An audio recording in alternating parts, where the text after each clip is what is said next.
नमस्कार दोस्तों। वैज्ञानिक हमेशा नई नई चीज़ खोज करते रहते हैं और इनकी ये खोज आगे भी जारी रहेगी। अभी अमेरिका की अंतरिक्ष एजेंसी नासा ने अपना मिशन सूरज पर भेजा, जो कि पूरी तरह सफल रहा। इसके बारे में संपूर्ण जानकारियां मिल चुकी हैं। बात कर लेते हैं अमेरिका की अंतरिक्ष एजेंसी नासा की एक वार्निंग की, जो कि उल्कापिंड एस्टेरॉयड 2018 AH के बारे में। ये सत्य है कि उल्कापिंड 27 दिसंबर 2021 के दिन पृथ्वी के करीब आ रहा है। इसके बारे में संपूर्ण जानकारी होना बहुत ही ज़रूरी है। कुछ लोगों के मन में ये प्रश्न होगा, क्या ये उल्कापिंड है जो पृथ्वी से टकराएगा? क्या इस उल्कापिंड से भारी तबाही होगी? ये सारे प्रश्नों का जवाब आपको इस वीडियो में ज़रूर मिलेंगे। दोस्तों, ये खबर एकदम अफवाह बिल्कुल भी नहीं है। इसकी खबर जब आप फिर रिसर्च करोगे, गूगल पर सर्च करोगे, तो इसके बारे में आपको संपूर्ण जानकारी मिल जाएगी। चलिए हम आपको भी ये जानकारियाँ दे देते हैं।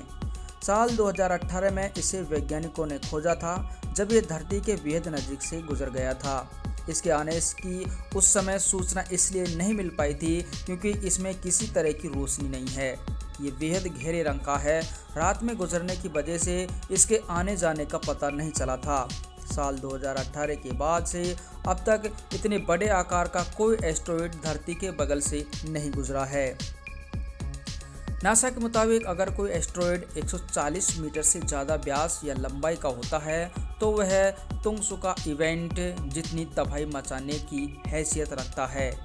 एस्टेरॉयड 2018 AH तो 190 मीटर लंबा है, यानी और ज़्यादा तबाही अगर ये किसी समुद्र में जाकर गिरता है तो भयावह सुनामी और भूकंप आने की आशंका रहती है, जिससे आसपास के देशों में बड़ी दिक्कत हो सकती है। पल भर में सब कुछ नष्ट हो सकता है।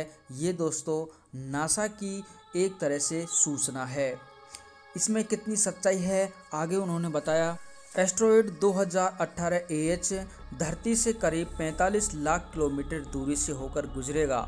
साल 2018 में यही उल्कापिंड धरती से 2.96 लाख किलोमीटर दूरी से होकर गुजरा था। आपको बता दें, उस समय ये चांद से भी कम दूरी पर आ चुका था और भारी तबाही मचा सकता था। लेकिन गनीमत ये कि हम पूरी तरह सुरक्षित हैं। चांद भी हमसे 3.84 लाख किलोमीटर दूरी पर है, जबकि यह उल्कापिंड तो 2.96 लाख किलोमीटर दूरी से होकर गुजरा था। लेकिन अंतरिक्ष में इतनी दूरी ज़्यादा नहीं होती है, क्योंकि अगर दिशा में 1 डिग्री का भी अंतर होता है तो खतरा बढ़ सकता है और ये उल्कापिंड पृथ्वी से टकरा सकता है। अगर किसी इलाके के ऊपर हवा में फटता है तो इससे 12 मेगाटन की ताकत का विस्फोट होगा। इससे हजारों किलोमीटर तक तबाही होगी। ये हिरोशिमा और नागासाकी पर गिराए परमाणु बम से भी 800 गुना ज़्यादा ताकतवर होगा। आपको बताना चाहूँगा, हिरोशिमा नागासाकी पर जो परमाणु बम गिरे थे उसमें लाखों लोग पल भर में नष्ट हो